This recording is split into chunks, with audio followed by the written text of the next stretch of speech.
Hi everyone, it's Evangeline here at etrailer. Today we have the Benton Shifts&Grins 4-bike platform rack.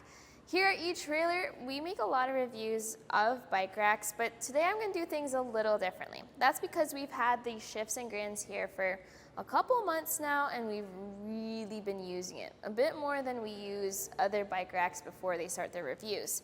And what you're going to see here is a little bit of wear and tear on the bike rack after use. You're also going to see feedback from someone that used this rack with his bikes on his vehicle. So today, this review is going to get a little messy, a little scruffy, but it's going to be real. Here at etrailer, we work with a lot of bike racks. We get to take pretty much any bike rack from any brand and really put it to use. And then we develop all these strong opinions about these different racks. So when I was asking for feedback on what people thought of the Benton Shifts&Grins, the main thing I heard was if they had to spend their own money to purchase a bike rack, the Shifts&Grins is probably the one that they would get because it was the most functional and made the most sense for their lifestyle. A big consensus I heard was among the parents because they've gone for bike rides when their kids at the last minute said, "Hey, can I go with you?" And the fact that they can add on to the bike rack just like that so that their kids can also go for a ride was a game changer for some of these families. So with that in mind, it really does depend on what are you looking for in a bike rack. Are you looking for functionality? Are you looking for ease of use, something that is easy to add on to turn into a 4-bike rack or be used as a 2-bike rack? That's where the Shifts&Grins comes in handy. This rack has a weight capacity of 55 pounds for your bikes per tray. And that's something that's a bit unusual for a bike rack that you can add on to, because usually you might lose capacity the further away you get from the vehicle. There's different number changes. That's not the case for the Shifts&Grins. It keeps it simple. If your bike is up to 55 pounds, you're good.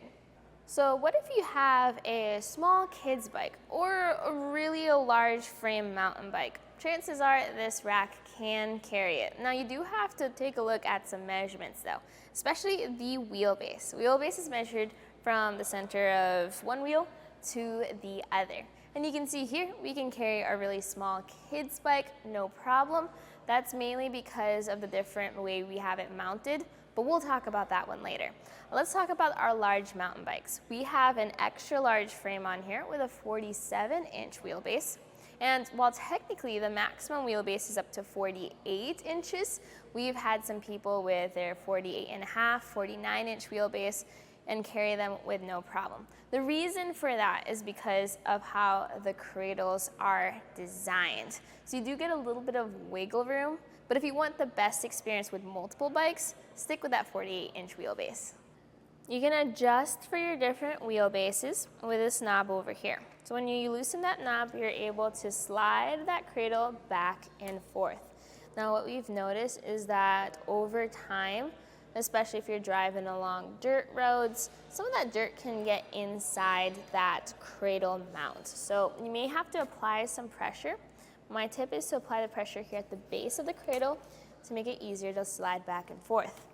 Another tip for you is please make sure to tighten those knobs back down. That's because we've seen some people forget to tighten them and then the knob may back off completely over time. So whenever you adjust that wheelbase, go ahead and double check that your knobs are secured as well. Now with this cradle, this is going to create 2 of your touch points on your bike, where with this ratcheting strap, it tightens down on your rims. But the most important touch point is going to be this hook on this rack. Now most people are going to use this hook to front wheel mount their bike. This is what you'll see on most premium bike racks. And then my tip for you is to get that hook as close to your fork as possible. That will give you your best fit. But what if you have fenders? Or what if you have a really small kid's bike and the hook doesn't quite reach that front wheel? Well, then you can switch that around and use your hook as a frame mount. And that's done by removing the hook all the way up and off that mast, and then you can adjust that mast to wherever you need it to go, and then you secure your bike. So we've established that most of your bikes are going to fit on this bike rack. Now, the next thing we need to look at is, will this rack fit on your vehicle? So I loaded it up on this Tahoe for a reason. This is probably the perfect fit with this amount of bikes with this specific rack. What will be a bit different for a lot of other vehicles though, something that the Tahoe has that your vehicle might not have, is ground clearance as well as hitch weight capacity. Ground clearance and weight capacity all start right here at your hitch receiver. So you want to double check the tongue weight capacity of your hitch receiver because this whole setup can get pretty hefty. The bike rack itself weighs 115 pounds, not including the weight of the bikes themselves. So add that all up and make sure you're not exceeding your tongue weight capacity of your hitch receiver. And then the next thing is going to be the ground clearance. So here we're going to measure from the top inside edge of our hitch to the ground. That's going to be right over here. So if your hitch receiver is at least 19 inches up and off the ground, then when you tilt the rack away, you will get the full tilt. Now, tilting the rack away is a bit of a process because of how heavy it is. Fortunately, Benton did some things to make that process a little bit easier. First thing we look at is there's going to be a bracket with a rubber pad underneath, and this is to support the bike rack if and in most cases when it touches the ground. The next is going to be a button press. Compared to most racks where you have to pull a lever or pull some pins, this is a very easy button to press, especially if you're holding the rack up by a handle. You just lift the rack, press that button, then you can tilt.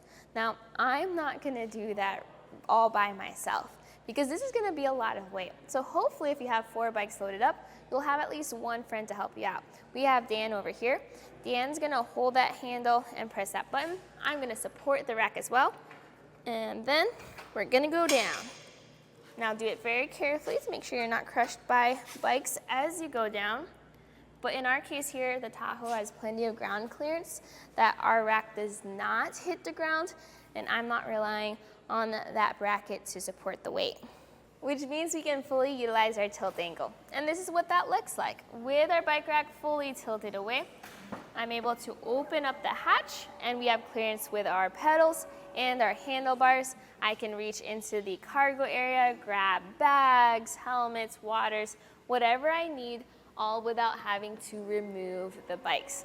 And if you have, let's say, a truck and you need to lower your tailgate, you have a trunk and you need to open that up, those are all situations where you may need to tilt the rack away. And here's a little secret we've noticed. Benton designed their bike rack where the pivot point is just a little bit closer to the vehicle compared to other racks. That's to help compensate for all of that extra weight that you're gonna have to carry. And you'll also see on that pivot that you're gonna have little notches there. And that's so that once you get into position, that button automatically pops out and the rack snaps into place. But when you do have to lift your bike rack back up, it's still gonna be pretty heavy. So ideally, have your friend come back to help you out and support the rack by the frame as much as possible and not by the bikes. So whether it's these mounts or that handle, once you get it into position, you can then relax because you're not ready to drive again. For add-ons, since the Benton Shifts&Grins does not have any locks on its own, that is something that you're gonna have to get added to your system if you want. So you have 2 options here. The first option is gonna be the etrailer cable lock. This is a cable that you can run through your front wheels or the frames of your bikes and then lock that at the end. The next is gonna be the locking hitch pin.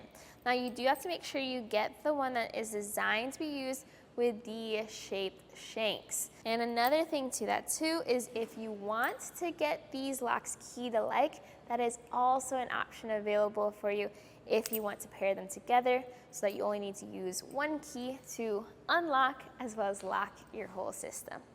The next tip is that once you've unloaded the first two bikes, you don't have to reach across the bike rack to get to the other two bikes. You can actually remove the add-on first. It's a tool-free process that starts with removing this clip and pin, and then you loosen this knob underneath.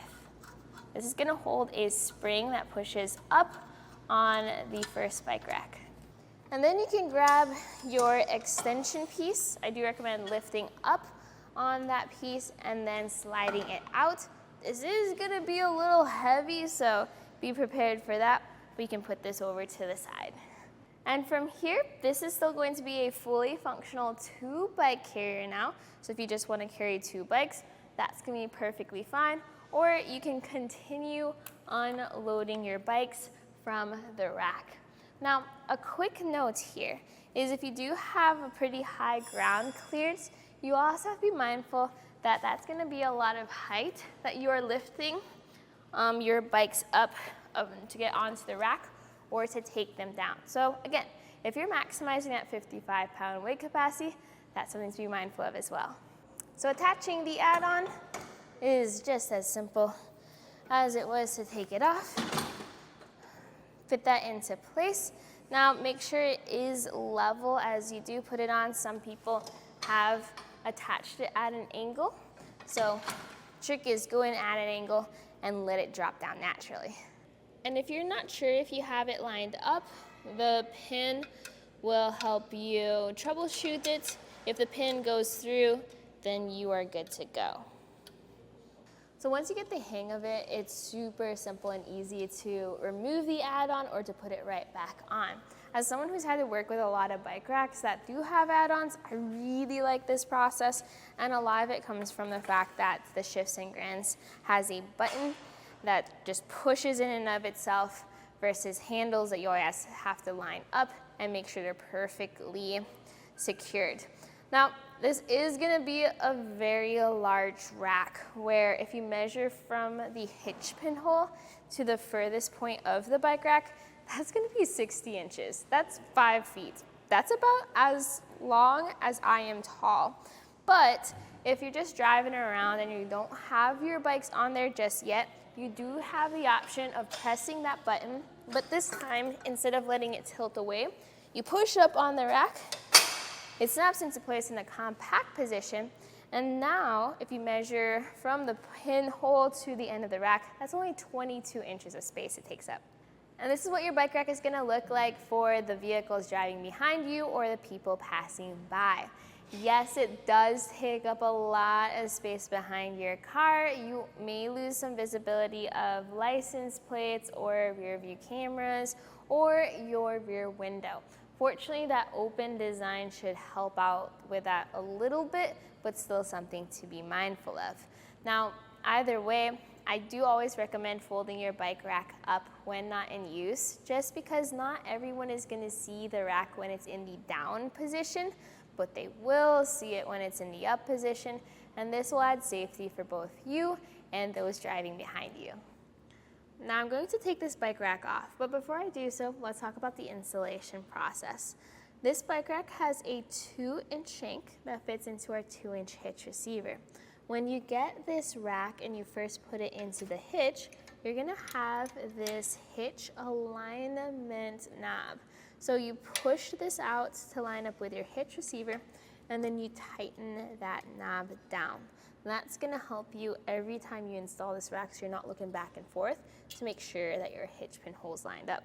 Now, we currently have it tightened down, so I'd like you to look at how we have it secured. There's going to be this pin at the end working as our safety pin, and then we're going to have this nut. This is tightened down with a 3/4-inch wrench. There is a stamp wrench included with this rack. However, I always recommend grabbing a ratcheting wrench because it'll make things a lot easier. When you remove that nut and that split washer, You're then able to see that D shape in the hitch pin hole. So this is so that you don't have to turn the other side of the bolt. All you need to focus on is tightening down that nut. But also, when you replace your hitch pin that comes with the bike rack and you use the locking hitch pin instead, you can also see why it's important to get the right one. This is getting tightened down a little differently. We got a glimpse of it earlier, but you put the pin in through, you put the split washer, and then you put that 3/4 inch nut and tighten that down. The lock is gonna have a bolt on the inside, which then threads into the hitch pin. So when you turn the key, that's what's locking everything down. And that's how you attach your locking hitch pin to your Benton Shifts&Grins bike rack. Now again, this locking hitch pin is not included with the rack, but I highly recommend picking it up. So whenever I need to uninstall the rack, I usually start with taking that add-on off and then removing those pins. And then this makes it a little bit easier to remove from the hitch. Now, at this point, for most bike racks, that's gonna be it. That's where it ends. You put it in your garage and you trip over the shank every time you're walking through. But there's a special feature with the Shifts&Grins that makes it a lot easier to store. If you pull this lever and you press this button, you're then able to fold the rack down so it's all flat. And this is how I would store the bike rack. All folded up against the wall, tucked away. I don't have to dodge around any shanks or parts of the bike rack. And then whenever I need to go for a bike ride, if it's just me and a friend, I grab the 2-bike carrier, and if nieces and nephews or other kids want to ride along, I can very easily throw the add-on there as well. In typical eTrailer fashion though, we do have other options for you if needed, especially because this rack is very heavy, and sometimes people don't even have near enough a tongue weight capacity on their vehicles to handle the bike rack and the bikes. So the first alternative that I would suggest is the Hollywood Rack's destination for bike platform rack. It's a very lightweight, very affordable platform rack. It does have less weight capacity though, and you lose out on features like tilting away or wheel mounting your bikes. So if you like those features, the next option would be the Sarah Super Clamp 4-bike rack. That one's a wheel mount rack, has pretty good weight capacity for some of your heavier bikes, and you still have the tilt away function and locks. However, the Super Clamp does not have the option of removing any add-ons or anything. It's just a pure 4-bike carrier. So if you like the versatility of the Shifts&Grins bike rack, then it really does depend on what are you looking for in a bike rack, what fits your bike's best, and what fits best for your vehicle too. So hopefully this video helped you out with just going through all the different experiences people have had with this rack, going through different specs, different measurements. If you have any questions whatsoever, feel free to give us a call here on our website and we'll help you get ready for your journey. This right here was a look at the Benton Shifts&Grins 4-bike platform rack here at etrailer.com.